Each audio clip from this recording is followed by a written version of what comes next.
Now, Thank you. it's something that's currently affecting millions of women around the world. So why is perimenopause still so misunderstood? Yeah, so after several visits to the doctor and months of experiencing a range of debilitating symptoms, including brain fog, difficulty sleeping, mood swings and depression, it was an item on This Morning that helped Tanya Bardsley realise she was perimenopausal. She's joining us now to share her story alongside GP and renowned menopause specialist, Dr. Louise Newson.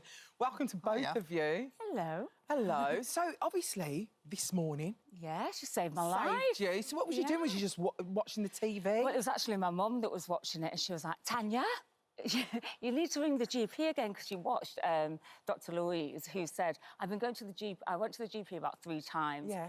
I was suicidal. It was like Dr. Evil had come into my body, and it was just taken over my body. What are your symptoms wasn't like? myself.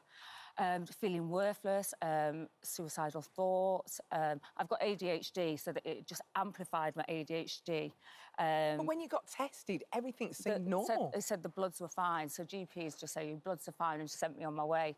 And I just thought I was going crazy. I went back 3 times. I went to the GP, and then my mum was sat watching This Morning, and Dr. Louise was doing a phone-in and said it doesn't matter about the bloods, it's just about the symptoms.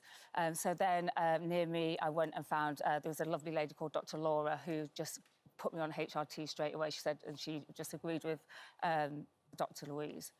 And yeah, it's completely saved my life. Thank you to This Morning. It affected your life, didn't it?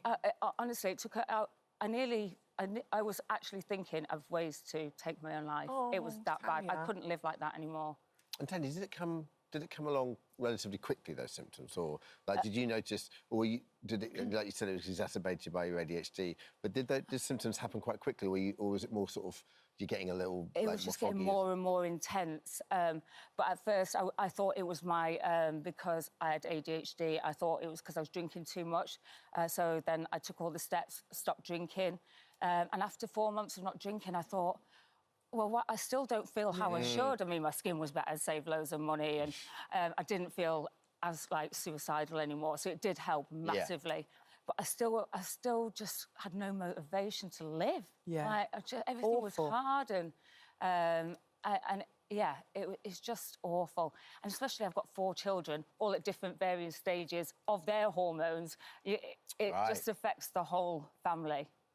And just out of interest, how quickly did it work once you started taking HRT? How quickly did you feel better? I would say, like, in 3 days. Within 3 days? Felt... I don't know whether it was just in my mind or what, but, yeah, it was literally... It was that quick. OK. Dr. Louise, what's the... Thank you, firstly. The difference in symptoms between perimenopause and menopause, can you talk us through the difference? It's actually the same, and actually they're the same symptoms often that happen with PMS, PMDD, that time before periods. And all it is hormonal fluctuations.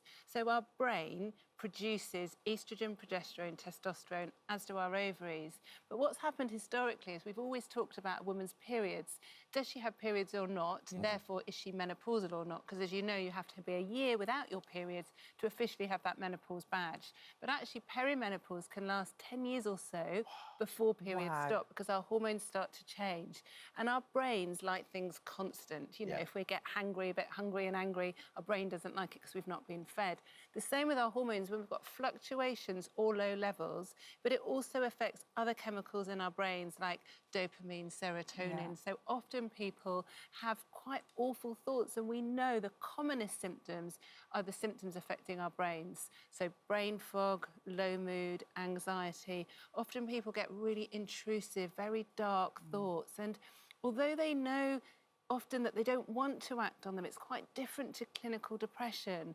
People do have insights, but it's really scary. Like you say, it's like your brain's been taken over by someone else, but it's not working the same because it doesn't have those hormonal chemicals in the brain. Yeah. And the fact that it doesn't show up in your bloods either. Yeah, and that makes you feel like you're going crazy. You think that no one's listening. So why is it not picked up? Well, the hormone levels change all the time. So if you had your hormone blood test done every hour, there would be some changes. And that's why it's really important that you don't use a blood test to make the diagnosis. If the blood test is abnormal, it can be useful. But actually, normally, it's giving women enough information. So if you have the right information, you can say, right, I'm having all these symptoms. Is there anything else in my life that might have triggered it? And we know things like ADHD can worsen, definitely when you've got this chaos of hormones going on. So often in medicine, we don't always need a blood test.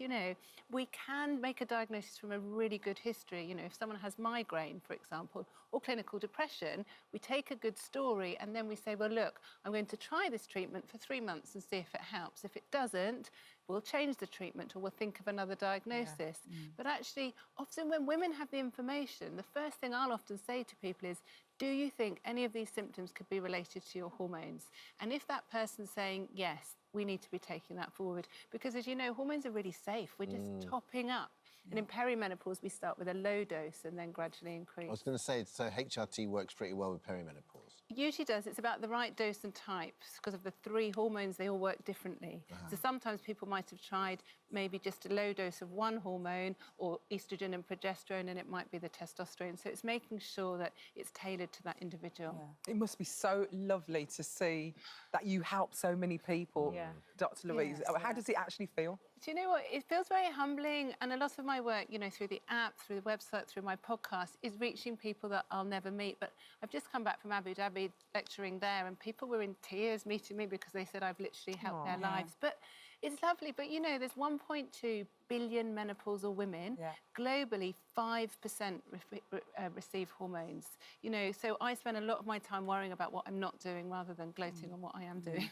Like my sister went to the GP just last week and they just said, oh, your bloods are fine, and sent her on her way. Was you like, here's Louise? Yeah. And but the average woman can't afford to go and seek someone private, so they're all suffering. And the first time I went to the GP, I wasn't even given a blood test. I was just told I was too young for perimenopause. It's not that. And they suggested, oh, would you like an antidepressant? Well, it's not that, and it's just hormones. And with my undiagnosed ADHD, I've always been given antidepressants, and they numbed me, and they're so bad. They were so bad for me. So it's quite scary. Thank you for coming in, sharing your story. Thank you, Thank Tanya. you Thank you always. for having me. Dr. Thank you, Louise, Dr. as well. Louise. No, Brilliant. thank you. Thank you so much.